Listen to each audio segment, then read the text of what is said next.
A day that changed everything. The soft autumn sun hung low in the sky as Naomi Harris walked briskly through the small town of Clearwater, her mind still buzzing from the adrenaline of her recent interview. She had spent weeks preparing for this moment, burning the midnight oil and sacrificing weekends, determined to make the best impression possible. Winters and Graves, one of the most prestigious law firms in the state, had invited her to interview for their coveted summer internship, and Naomi had delivered her absolute best. At just 19, Naomi was already an embodiment of determination and ambition. Raised by her grandfather Henry, a retired civil rights lawyer, she had grown up listening to tales of courtroom battles, systemic injustices, and the relentless pursuit of equality. Henry's passion for the law had been infectious, inspiring Naomi to carve her own path in the legal world. Her dream wasn't just to become a lawyer, but to be a voice for those who often went unheard. As she stepped into the park just a few blocks from the law firm, Naomi's thoughts floated back to her interview. She had been poised, knowledgeable, and professional, answering every question with the calm confidence of someone who had prepared meticulously. Her heart swelled with a sense of pride. This was it. She had nailed it. Naomi glanced at her phone, typing a quick message to her grandfather. Just finished the interview. Went really well. I think I impressed them. Her grandfather's response came almost instantly, making her smile. Knew you would, Naomi. You're going to make them wish they hired you sooner. Can't wait to hear all about it when I pick you up in 30 minutes. She slid her phone back into her bag, a grin spreading across her face. The warmth of her grandfather's support had always been a source of strength for her.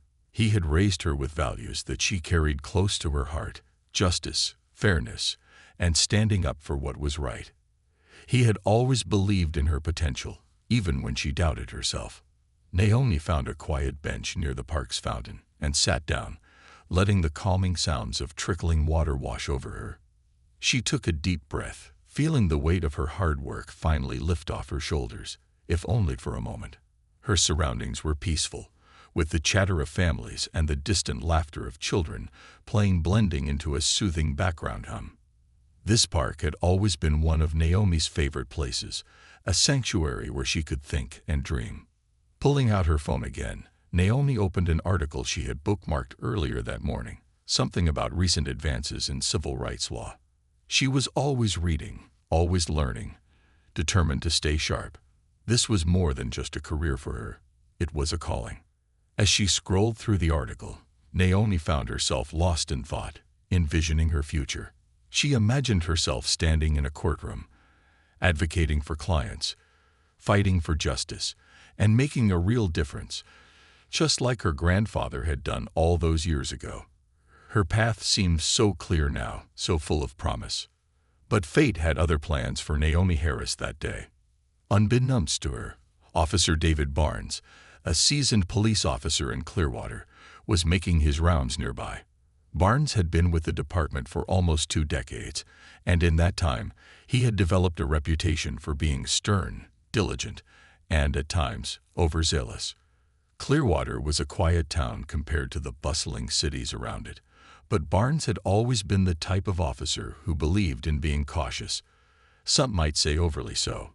He prided himself on keeping a watchful eye on everything and everyone. As he patrolled the crowded market area, his radio crackled to life. Unit 12, report of a petty theft at the market. Suspect is a young woman, possibly wearing dark clothing.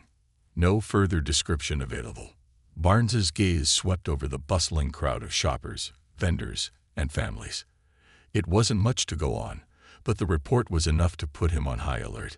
His instincts, sharpened by years of experience, kicked in as he scanned the area. His eyes landed on Naomi, sitting alone by the fountain, focused on her phone. Her professional attire, dark blouse, neatly pressed slacks, didn't exactly scream suspect, but she was alone, and something about her presence, disconnected from the hustle and bustle of the market, drew his attention.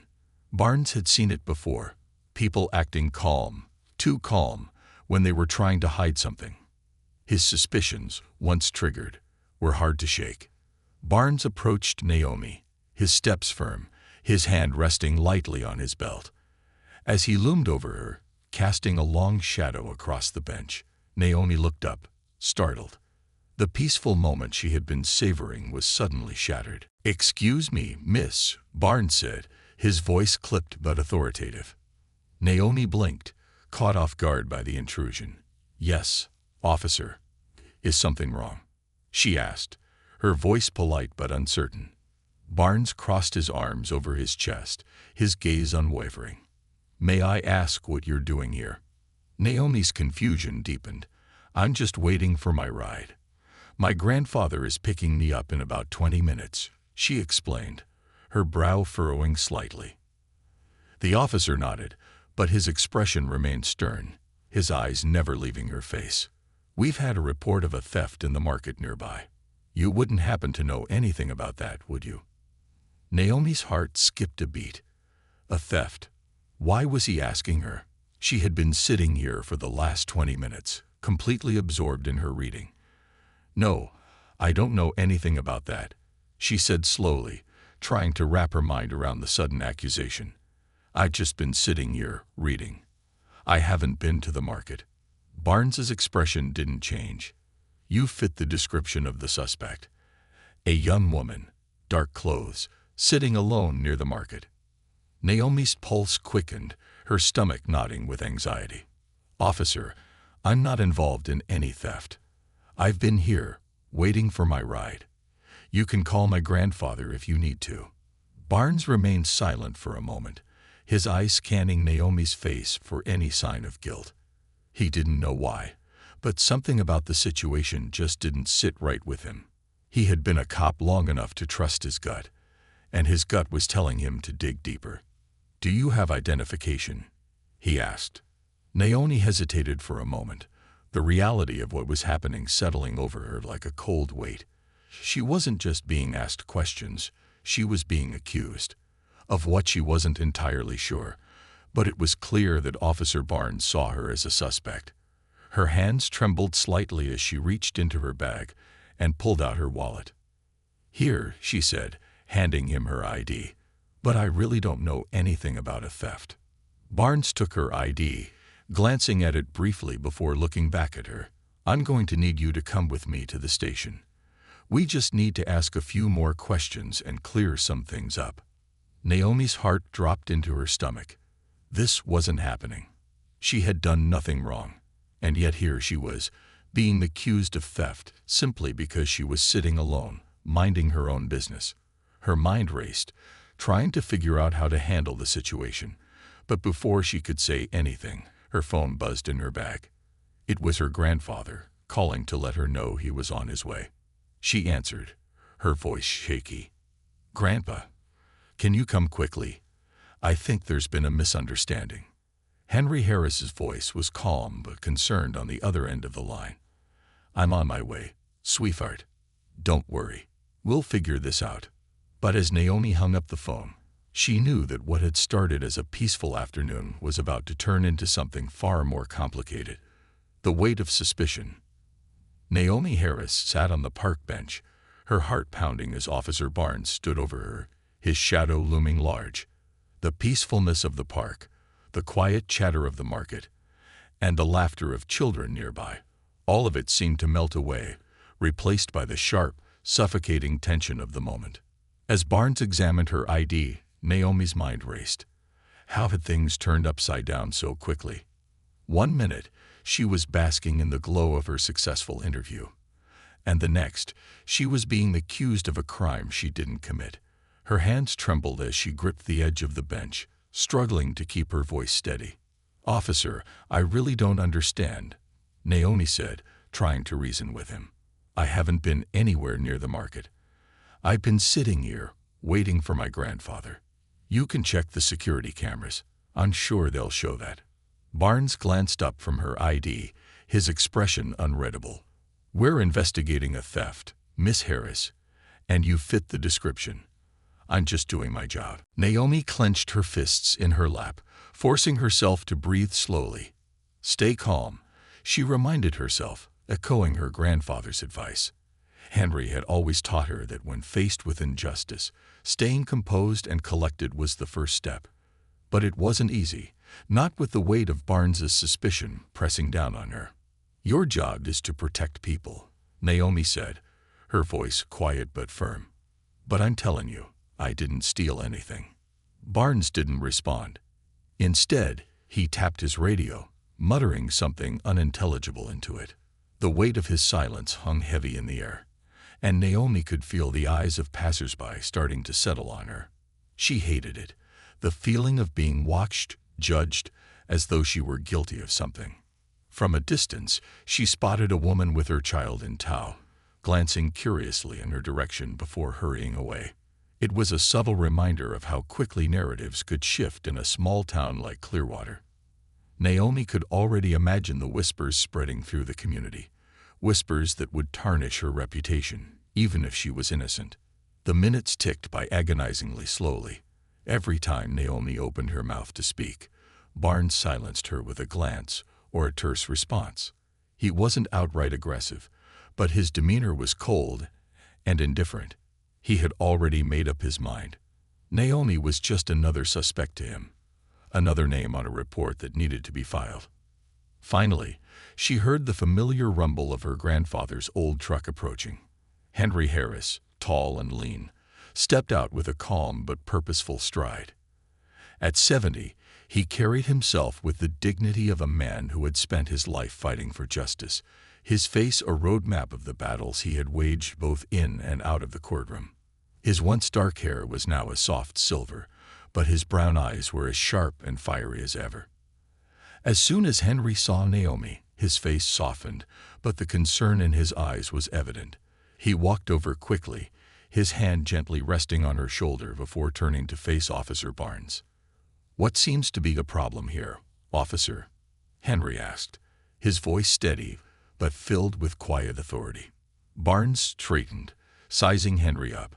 He was clearly older but commanded respect in the way he stood, unflinching. "We're investigating a theft in the market, sir. Your granddaughter fits the description of the suspect, and we need to take her in for questioning." Henry raised an eyebrow, his gaze hardening ever so slightly. "Fits the description. And what exactly is that description?" Barnes hesitated. "Young woman, dark clothing, seen in the area." Henry let out a breath, his eyes narrowing. "That's a pretty vague description. There are dozens of young women in dark clothing walking around Clearwater right now. What makes you think my granddaughter is the one responsible?" Barnes's jaw tightened. "I'm following procedure, sir." Henry didn't miss a beat. "And I'm following logic, officer. Naomi's been here, sitting in this park for the last half hour, waiting for me. She hasn't been to the market, and she certainly hasn't stolen anything."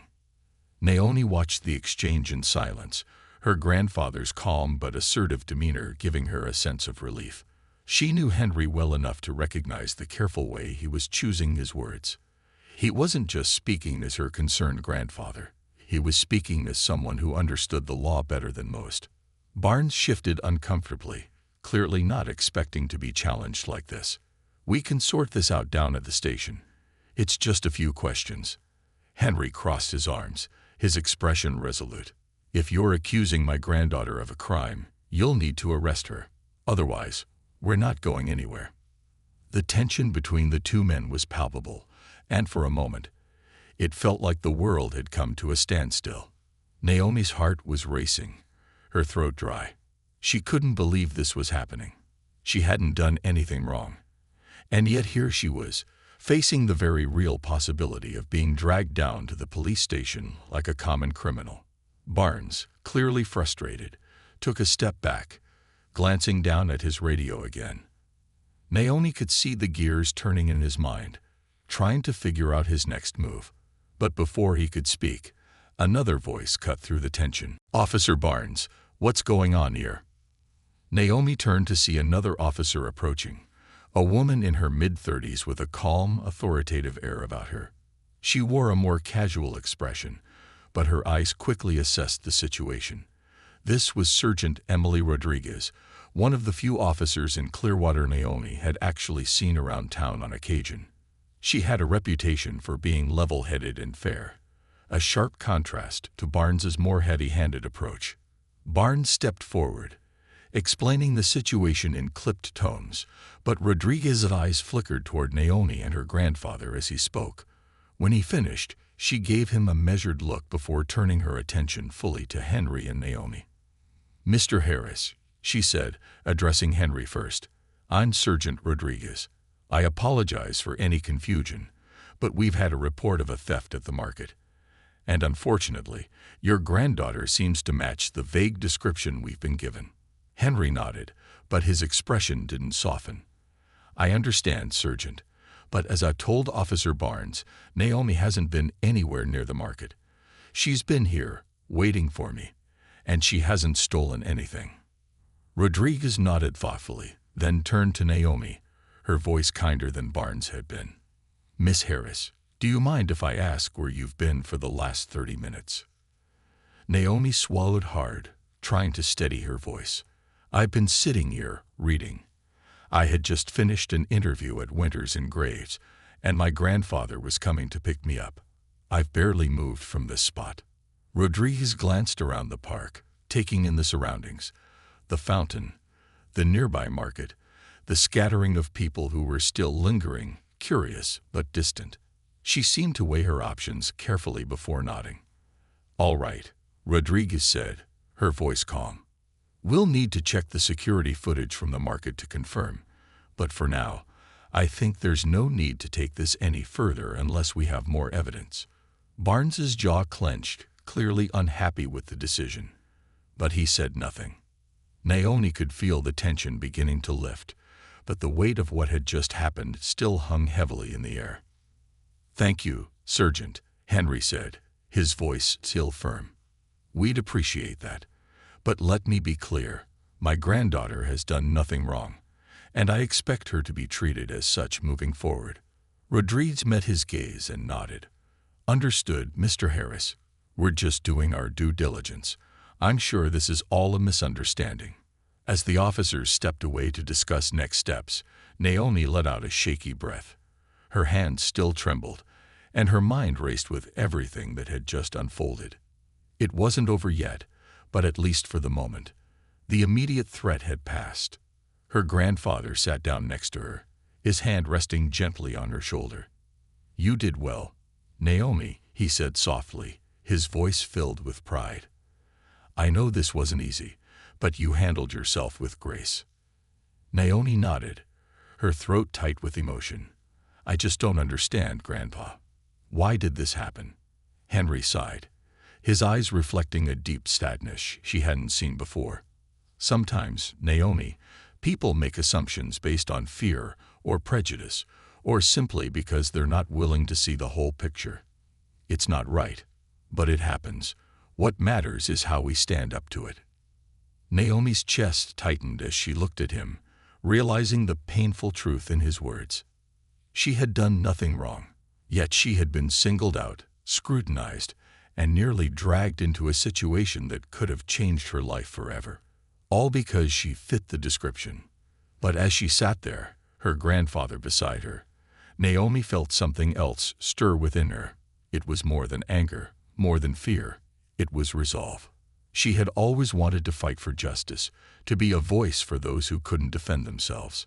Now, more than ever, she understood what that meant. This wasn't just about her anymore. This was about something much bigger. "Grandpa," Naomi said, her voice steady, "I'm not going to let this go." Henry looked at her, his expression softening into a small, proud smile. "I didn't expect you would." And with that, Naomi knew that her fight had just begun. The seeds of resistance. The following days weighed heavily on Naomi. After the confrontation with Officer Barnes in the park, she struggled to shake off the lingering fear and confusion. Clearwater had always felt like home, but now it seemed different, smaller, suffocating even. The stares from people at the local grocery store, or the sideways glances she received while walking to class at the community college, felt sharper than before. Whispers followed her as she moved through town, like the rustling of leaves in a bitter wind.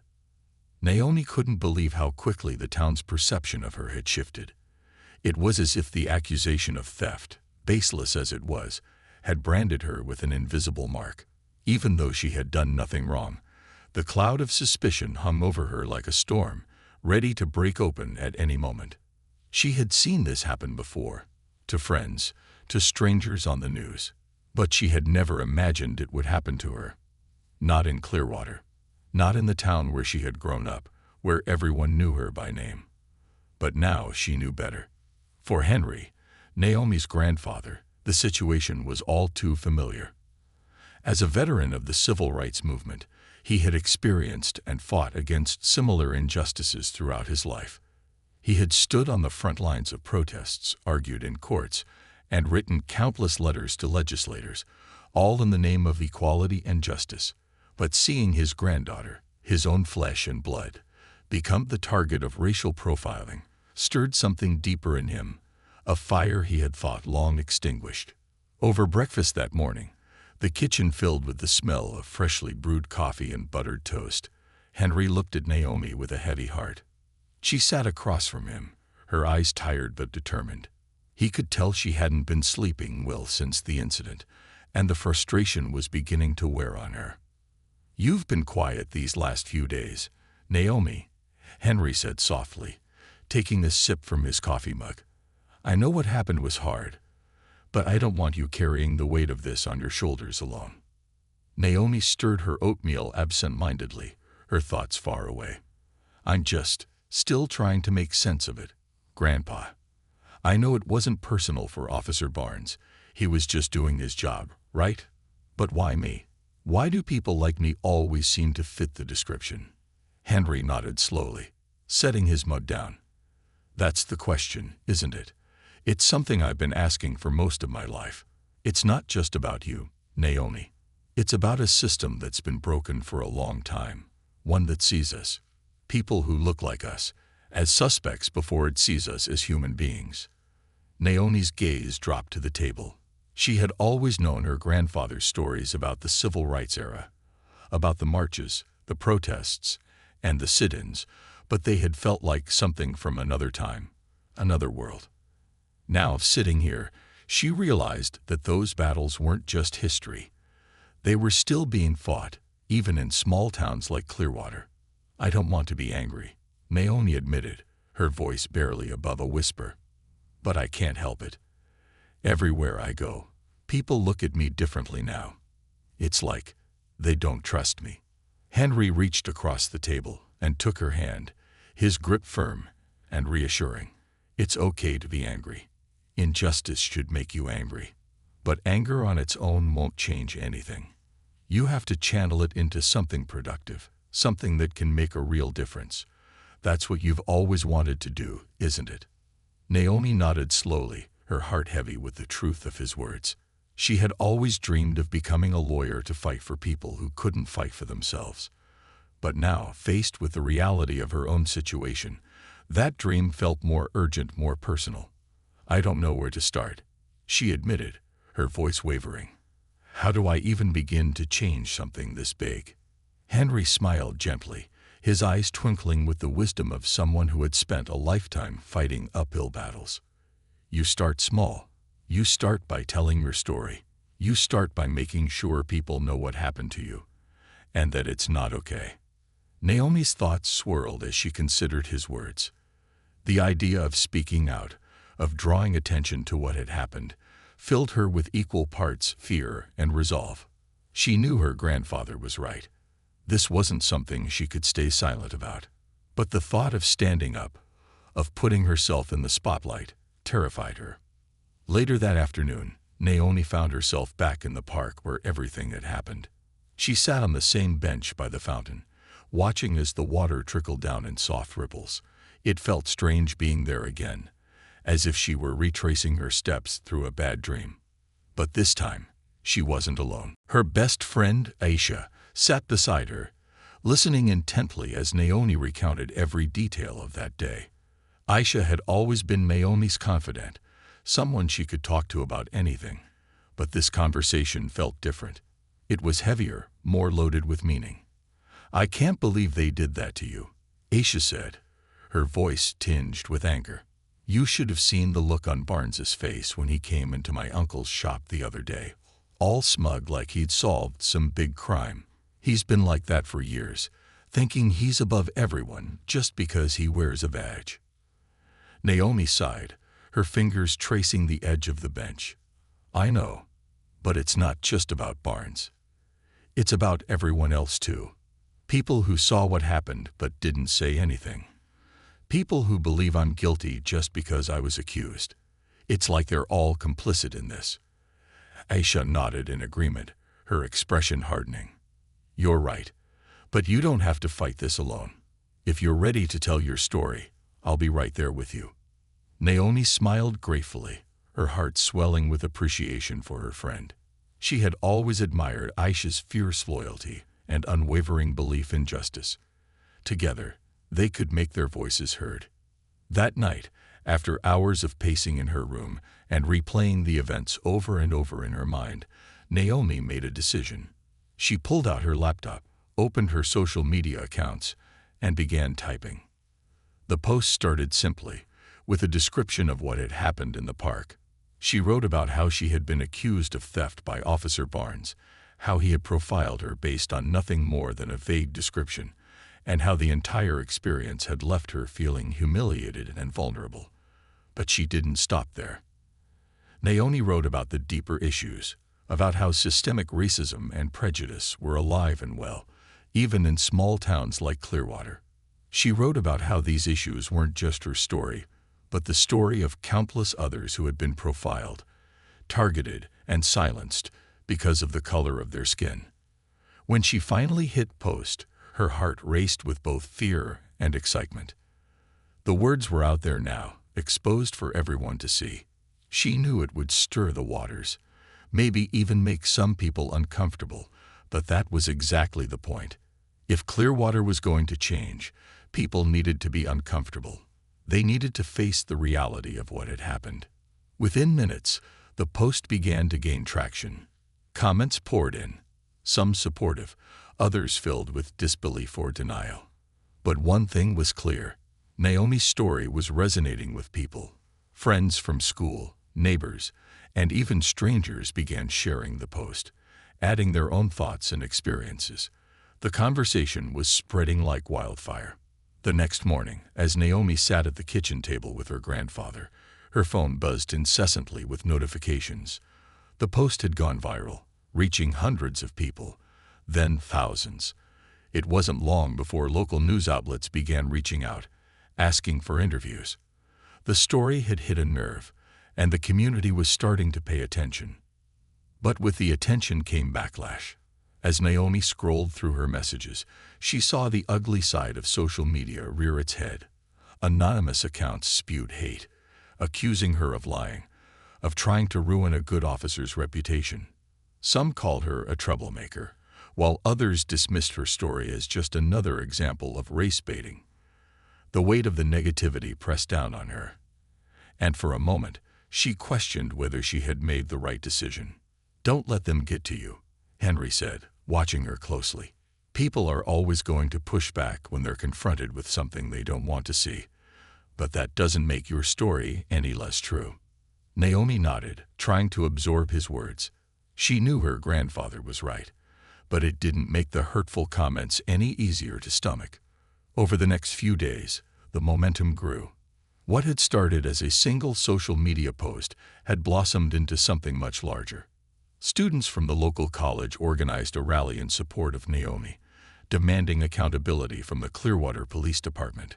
A group of local activists reached out, offering to help Naomi and others in the community organize a more formal movement to address the broader issues of racial profiling and police misconduct.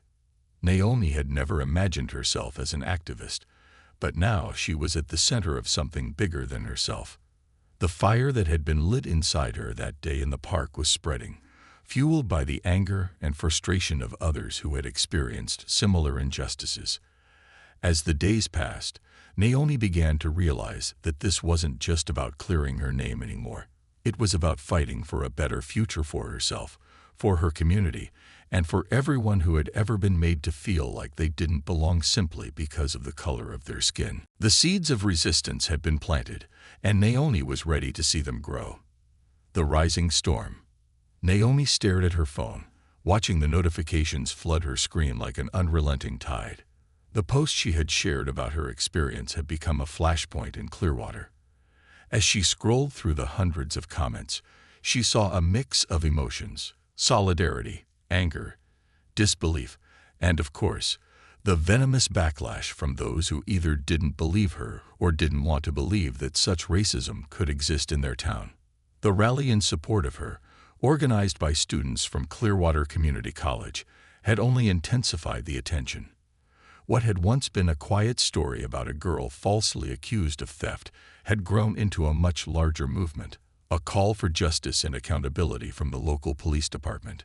People were now talking about racial profiling, systemic racism, and the abuse of power, issues that Naomi had only ever read about in textbooks or seen in the news. But now, it was her life. It was her reality. The day of the rally arrived faster than Naomi had expected. She had spent the days leading up to it preparing, meeting with student leaders, activists, and community members who wanted to support her. Every conversation, every phone call was both invigorating and exhausting. Naomi had never been in the spotlight like this before, and while part of her wanted to retreat, another part of her felt a fire she couldn't extinguish. Her grandfather's words rang in her ears: "You can't change things by staying silent." Henry had been a steady presence by her side through it all. He hadn't pushed her, but his quiet support spoke volumes. He understood the weight she carried, having lived through similar struggles in his youth. He knew the cost of speaking out against injustice, but he also knew the greater cost of staying quiet. As they stood on the steps of Clearwater's courthouse, Naomi looked out at the growing crowd. Hundreds of people had gathered in support, holding signs that read, "Justice for Naomi," "End racial profiling," and "Enough is enough." She spotted Aisha in the front row. Her face lit up with determination, and it gave her strength to keep going. Naomi took a deep breath, feeling her pulse quicken as she stepped up to the microphone. She could hear the murmur of the crowd quieting, all eyes on her, waiting for her to speak. Her mouth felt dry, and for a moment, she wondered if she would be able to find the words. She glanced back at her grandfather, who gave her a small nod, the same calm encouragement he had always given her since she was a little girl. Naomi looked out at the crowd again, seeing the faces of friends, strangers, and even some people she had never expected to see.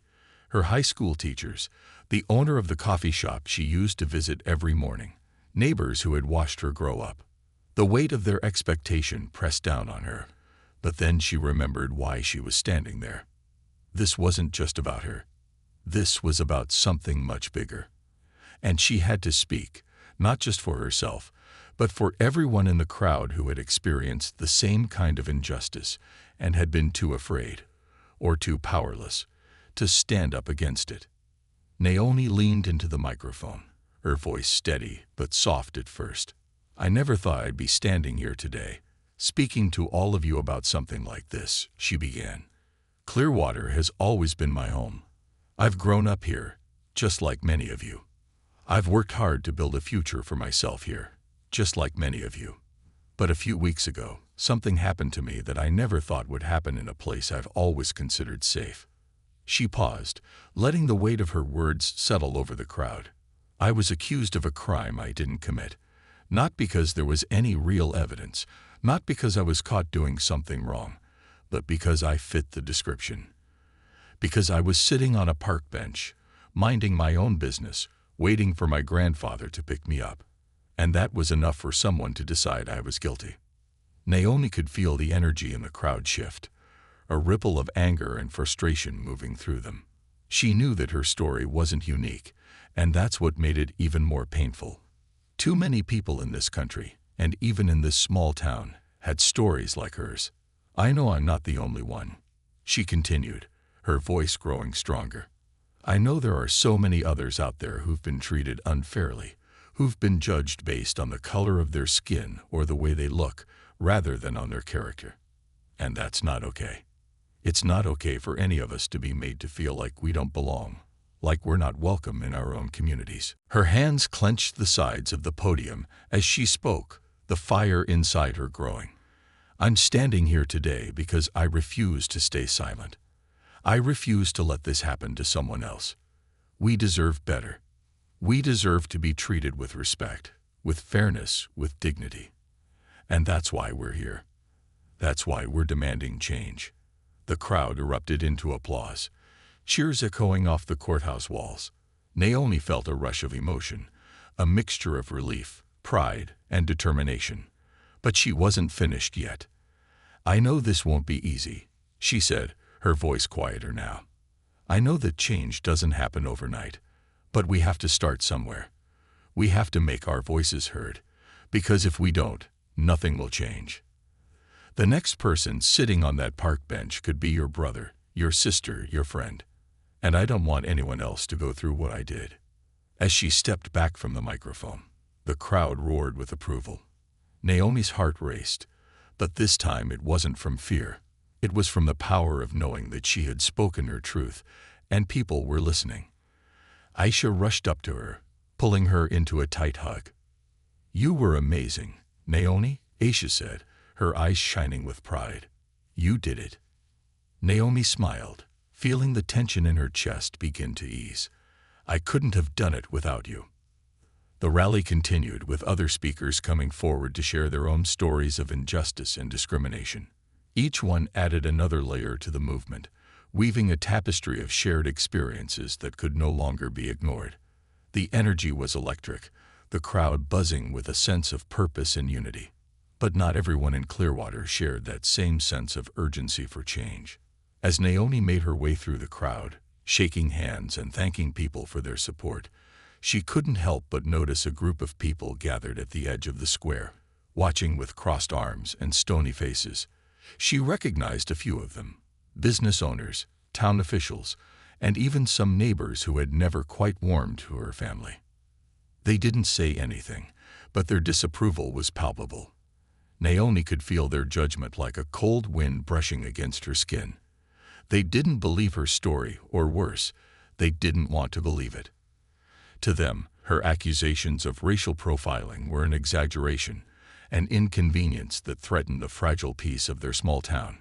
Later that evening, as Naomi and her grandfather sat at the kitchen table, eating a quiet dinner, the phone rang. Henry answered, his deep voice resonating through the small kitchen. Yes, this is Henry Harris, he said, his expression growing serious. He listened for a moment, then his brow furrowed. I see. Thank you for letting us know. He hung up the phone and turned to Naomi, his face etched with concern. That was the local news station, he said, his voice low. Officer Barnes is pushing back. He's saying that his actions were justified and that he was simply following procedure. They're painting this as a misunderstanding, but they're also implying that you might have exaggerated what happened. Naomi's stomach twisted. She had expected resistance, but hearing it said aloud made it feel more real, more threatening. What does that mean for us? She asked quietly. Henry sighed, rubbing a hand over his face. It means this isn't going to be an easy fight. They're going to try to discredit you, to make it seem like you were overreacting. And some people are going to believe them. Naomi felt the weight of his words settle over her like a heavy blanket. So what do we do? Henry's eyes softened as he looked at her. We keep fighting. We keep telling the truth. And we don't let them silence us. That night, as Naomi lay in bed, she couldn't sleep. Her mind was a whirlwind of thoughts, fears, and doubts. She had taken the first step by speaking out, but now the real battle was beginning. The backlash from Barnes and his supporters would be fierce, and she wasn't sure if she was ready for what was to come. But deep down, she knew there was no turning back. The rising storm was already here, and all she could do was stand her ground and face it head-on. The next day, Naomi and her grandfather received a formal letter from the Clearwater Police Department requesting a meeting to discuss the recent events. Naomi knew this wasn't just a meeting, it was a challenge a test to see how far she was willing to go to fight for what was right. As she read the letter, her resolve hardened. This was her town too. She had a right to feel safe, to be treated with dignity, and she wasn't going to let anyone take that from her. The storm was coming, but Naomi was ready, and she wasn't backing down. The battle for truth. The sound of the letter crinkling in Naomi's hand echoed in the quiet living room. Her eyes traced the words again. We request your presence at a meeting with the Clearwater Police Department to discuss recent events. The request was anything but a casual invitation. It was a confrontation dressed in bureaucratic language, a challenge that was meant to remind Naomi that despite the rallies and the support she had garnered, the power still rested with those who controlled the institutions. It was a calculated move, a test of her resolve. Naomi folded the letter and set it down on the kitchen table. She looked across the room at her grandfather, Henry, who sat in his worn armchair, his fingers steepled beneath his chin. The soft ticking of the clock was the only sound between them as she waited for him to speak. "Grandpa," Naomi said quietly, "what do you think they want?" Henry exhaled slowly, leaning forward. His weathered face, lined with the years of battles fought in courtrooms and streets, was calm but serious. "It's clear they're feeling the pressure," he said, his voice low but steady. "The rally, the news coverage, it's made them uncomfortable. And now they're trying to control the narrative. They want to get you in a room, in front of their people, and make you doubt yourself. They'll try to twist what happened to fit their version of events." Naomi swallowed hard, the weight of his words sinking in. She had expected resistance, but she hadn't anticipated this. A formal meeting with the police, a chance for them to discredit her story face to face. "I can't let them get away with it," she said firmly, though her heart was pounding in her chest. "They're trying to intimidate me, but I won't back down." Henry smiled softly, his pride in her evident. "You're stronger than you know, Naomi. But this isn't just about being strong. It's about being prepared. They'll be ready for you, with lawyers, with documents, with everything they can use to make you question your own memory of what happened. We need to make sure you're ready for them." Naomi nodded, the fire inside her reigniting. Her grandfather was right. This wasn't just a fight over who was right or wrong. It was a fight for the truth. And the truth, she reminded herself, was on her side. The days leading up to the meeting felt like a blur of preparation. Henry, drawing on his decades of experience as a civil rights attorney, guided Naomi through what to expect. He taught her how to remain calm under pressure, how to respond to questions without giving too much away, and most importantly, how to stay focused on the facts. "You'll need to be careful," Henry warned her one evening as they sat together in the living room. Piles of notes and documents spread across the coffee table. "They'll try to provoke you, to get a reaction out of you that makes you look irrational or emotional. Don't give them that satisfaction. Stick to the truth and let them tie themselves in knots trying to twist it." Naomi listened intently, absorbing every word. The magnitude of what she was about to face settled over her like a heavy coat, but she didn't feel weighed down by it. She felt prepared. This wasn't just about defending herself anymore. It was about standing up for everyone in Clearwater who had been treated unfairly, and she wasn't alone. The day of the meeting arrived under a gray, overcast sky. Naomi and Henry drove in silence to the Clearwater Police Department, the looming building feeling more like a fortress than a place of justice. As they pulled into the parking lot, Naomi noticed a small group of supporters gathered near the entrance, familiar faces from the rally, holding signs of encouragement. Aisha was there too, giving Naomi a thumbs up and a fierce look of determination as she stepped out of the car. "You've got this," Aisha mouthed from across the parking lot. Naomi smiled, feeling a rush of warmth from her friend's unwavering support. She took a deep breath, trying to center herself as she and her grandfather walked toward the entrance. Inside the police department, the atmosphere was tense. Officer Barnes, flanked by two other officers and a lawyer who looked as sharp as his perfectly tailored suit, stood waiting for them in a sterile conference room. Barnes's expression was hard. His jaw clenched as he eyed Naomi with a mixture of suspicion and irritation. This was his domain, and he clearly wasn't pleased that Naomi had brought so much attention to what he likely considered a routine incident. Sergeant Emily Rodriguez, the officer who had de-escalated the situation in the park, was also present. Her face was more neutral, but Naomi sensed that Rodriguez understood the deeper significance of what was happening here. There was an unspoken tension between her and Barnes, as if they were on different sides of a line that had quietly been drawn in the sand. Henry placed a comforting hand on Naomi's shoulder before they sat down. "Remember," he whispered, "they're here to make you question yourself. Don't let them." The police department's lawyer, a tall man with graying hair and a practiced smile, began the meeting by laying out the department's position. He framed the incident as a misunderstanding, emphasizing that Officer Barnes had been following standard procedure in responding to a report of theft. He leaned heavily on words like protocol and routine, trying to paint the situation as something ordinary, something that had been blown out of proportion. "Miss Harris," the lawyer said, his voice smooth and measured, "we understand that you've had a difficult experience, and we want to assure you that the Clearwater Police Department takes these matters very seriously. However, it's important to acknowledge that Officer Barnes was acting in good faith based on the information available to him at the time. We believe this was simply an unfortunate series of events, and we're here to clear up any misunderstandings." Naomi could feel the anger bubbling beneath the surface, but she kept her expression neutral, just as her grandfather had advised.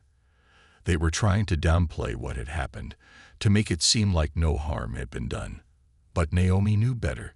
She had felt the sting of humiliation, the fear of being seen as guilty before she had even spoken a word in her defense. Henry cleared his throat, drawing the attention of the room. "With all due respect, Officer Barnes's actions were not just a misunderstanding. My granddaughter was singled out based on nothing more than a vague description and the color of her skin. That's not protocol. That's racial profiling."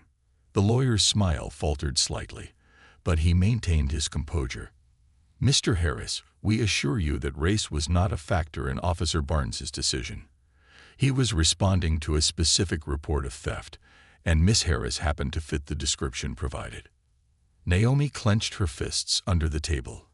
"Happened to fit the description." That phrase had been echoing in her mind for weeks, as if her mere presence in the park that day had been enough to justify suspicion. She took a deep breath, forcing herself to remain calm. "Officer Barnes didn't ask me any real questions," Naomi said, her voice steady but firm. "He didn't try to find out what I was doing before deciding I was guilty. He saw me sitting there, and that was enough for him to assume I was the suspect." Barnes shifted in his seat, clearly uncomfortable. He hadn't expected Naomi to be so direct, so composed. He leaned forward, his voice tense. "I was doing my job, Miss Harris. We had a report of a theft, and you matched the description. That's all there was to it." Henry leaned in, his voice steady but sharp. "And what was the description, Officer Barnes?" "A young woman in dark clothes. How many people in Clearwater could fit that description on any given day?" The room fell silent for a moment, the weight of Henry's words hanging in the air. Barnes's face reddened slightly, but he didn't respond. Sergeant Rodriguez cleared her throat, breaking the tension. "We understand that this situation has caused a lot of hurt, and we're here to listen," she said, her tone measured. "But we also need to be clear about one thing. This isn't just about one incident. This is about how we, as a department, can do better moving forward. Miss Harris, your story has sparked a conversation in this town that's long overdue." Naomi looked at Rodriguez, surprised by the shift in tone. It was the first time anyone from the department had acknowledged the larger issue at play. "I don't want an apology just for what happened to me," Naomi said, her voice growing stronger. "I want to make sure this doesn't happen to anyone else. People like me shouldn't have to live in fear of being treated like criminals just because of the way we look." The lawyer shifted in his seat, clearly sensing that the conversation was moving in a direction he hadn't anticipated. "Miss Harris," he began, "we're willing to consider measures that would address some of these concerns. Perhaps increased training for our officers on implicit bias, or—" Henry cut him off. "This isn't just about training. It's about accountability. It's about changing a system that's allowed racial profiling to continue unchecked." For the next hour, the conversation continued, tense but productive. Naomi held her ground, refusing to let the police department minimize what had happened. With her grandfather's guidance and her own newfound confidence, she made it clear that this wasn't just about her. It was about a community that deserved better. By the time they left the meeting, Naomi felt both exhausted and exhilarated. The battle was far from over, but she had taken an important step. She had stood her ground, faced her accusers, and forced them to confront the truth. As she and Henry walked out into the cool afternoon air, Naomi felt a sense of clarity wash over her. The storm she had been bracing for was already here, but she wasn't afraid anymore. She knew who she was, and she knew what she was fighting for. And now, more than ever, she was ready to see it through to the end. A new beginning. The days after the meeting with the Clearwater Police Department felt like the calm before another storm.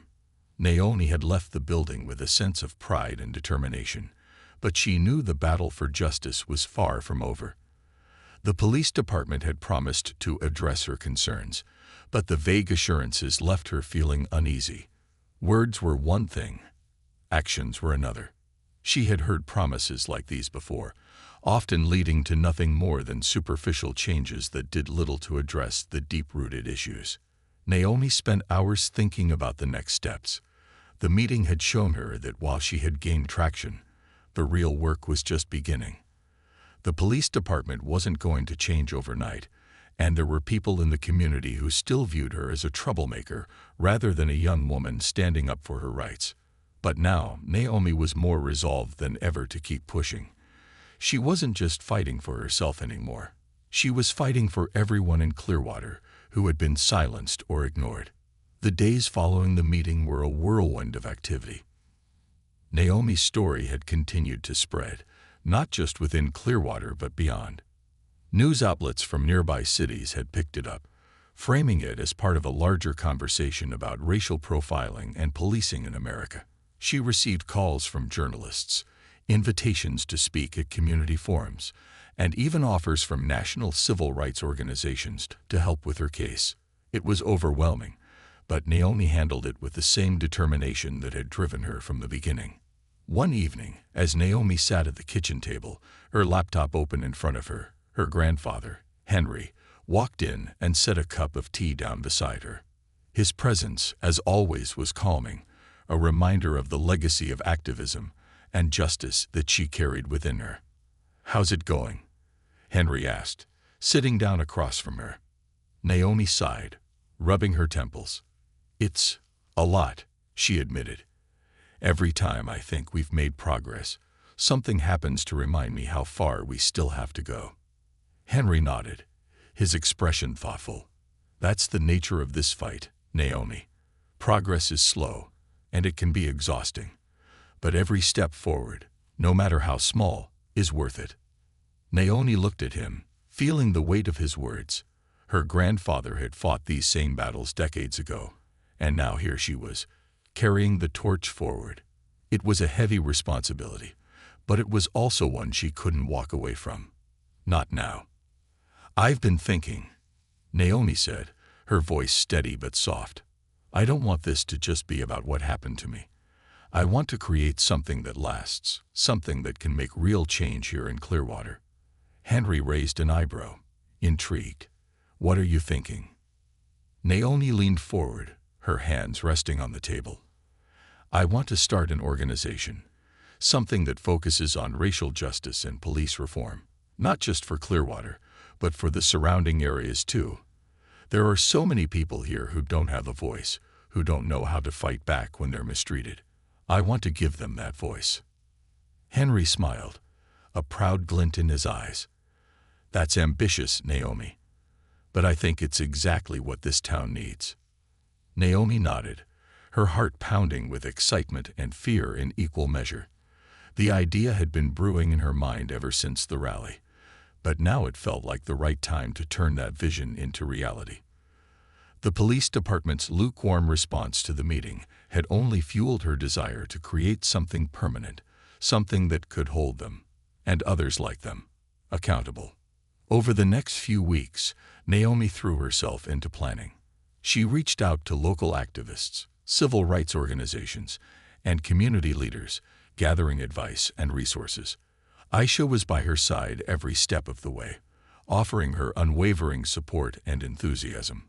Together, they began drafting a mission statement, outlining the goals of the organization, and recruiting volunteers who shared their vision for a more just and equitable Clearwater. They named the organization Clearwater Rising, a symbol of the town's potential to rise above its current challenges and become a beacon of change. The group's mission was clear: to address racial inequality, reform local policing practices, and create spaces where marginalized voices could be heard. Naomi knew it wouldn't be easy, but she also knew it was necessary. The first major initiative of Clearwater Rising was to push for a citizens' review board, an independent body that could oversee complaints against the police and ensure accountability. It was a bold move, and one that was met with significant resistance from the police department and local officials. But Naomi was prepared for the pushback. She had spent weeks studying similar initiatives in other cities, learning from their successes and failures. The fight for the review board wasn't just about addressing what had happened to her. It was about preventing it from happening again. Naomi and her team organized community meetings, gathered signatures for a petition, and met with local officials to present their case. At every turn, they faced resistance, but they also found unexpected allies. Sergeant Emily Rodriguez had remained largely silent since the meeting, but to Naomi's surprise, she reached out privately to offer her support. Rodriguez admitted that while she was part of the system, she understood the need for reform and had seen firsthand how the current practices were failing the community. "I've been in law enforcement for over a decade," Rodriguez told Naomi during one of their meetings, "and I've seen too many good people get caught up in a system that doesn't work for them. What happened to you was wrong, and if I can help fix that, I will." Naomi appreciated Rodriguez's honesty, and while she was wary of trusting anyone within the system, she recognized that change would require people on both sides working together. Rodriguez's support gave her cause for hope. If someone from within the police department was willing to acknowledge the need for change, maybe others would follow. As Clearwater Rising gained momentum, Naomi found herself balancing more than she ever thought possible. Between organizing protests, attending city council meetings, and fielding calls from the press, she barely had time to breathe. But the community was rallying behind her, and that energy kept her going. Every time she felt overwhelmed, she thought of the people who had reached out to share their own stories of injustice, of being profiled, of being treated as less than human. They were counting on her, and that gave her the strength to push forward. Months passed, and the Citizens Review Board proposal became a central issue in Clearwater politics. The town was divided: those who supported the initiative and those who saw it as an attack on the police. Town hall meetings turned into battlegrounds, with heated arguments and impassioned speeches on both sides. Some of Naomi's own neighbors, people she had grown up with, accused her of trying to tear the town apart or make everything about race. It was painful to hear, but Naomi refused to be deterred. She understood now that change always came with resistance. She had studied the history of civil rights movements, had listened to her grandfather's stories of being called a troublemaker for simply demanding equal rights. She knew that standing up for what was right often meant standing alone, at least at first. But Naomi wasn't alone. Her movement was growing. Clearwater Rising now had over 100 members, and their presence was being felt in every corner of town. They held voter registration drives, organized town cleanups, and offered legal workshops for people who had been mistreated by the police. The Citizens Review Board was just the beginning. Naomi wanted to build a community where everyone felt safe, where no one had to live in fear of being targeted or harassed because of their skin color. As the campaign for the review board reached its peak, Naomi found herself standing once again on the steps of the courthouse, just as she had during the first rally. But this time, the crowd was even larger. Hundreds of people had come out to show their support, holding signs that read, "Justice for all," "Accountability now," and "We rise together." The energy in the air was electric, a testament to the power of the movement that Naomi had helped ignite. Naomi stepped up to the microphone, her heart pounding with anticipation. She looked out at the sea of faces, young and old, black and white, all united in their demand for change. She took a deep breath, feeling the weight of the moment. "We've come a long way since that day in the park," Naomi began, her voice strong and clear. "But we still have a long way to go. What we're fighting for isn't just about one person. It's about justice for everyone in this town. It's about making sure that no one is treated like a criminal just because of the way they look. It's about accountability, fairness, and equality. And we won't stop until we see that change." The crowd erupted into cheers, their voices echoing off the courthouse walls. Naomi felt a surge of pride and gratitude. This was more than she had ever imagined, more than she had ever hoped for. After the rally, as the crowd dispersed, Henry approached her, his eyes filled with pride. "You did it, Naomi," he said softly. "You've started something real." Naomi smiled, her heart full. "We did it, Grandpa. I couldn't have done any of this without you." Henry shook his head. "No, Naomi. This was all you. You're carrying the torch now. And I couldn't be prouder." As they stood together, watching the sunset over Clearwater, Naomi felt a deep sense of peace. The fight wasn't over, but the future was bright. The town was changing, slowly, painfully, but it was changing. And Naomi knew that as long as she kept fighting, kept pushing, the change would continue. Clearwater Rising had become more than just an organization. It was a symbol of hope, of resilience, and of the power of community. And Naomi Harris, the girl who had once been falsely accused of theft, was now a leader, a force for justice, and a beacon of light in a town that had once tried to silence her. The storm had passed, but the winds of change were just beginning.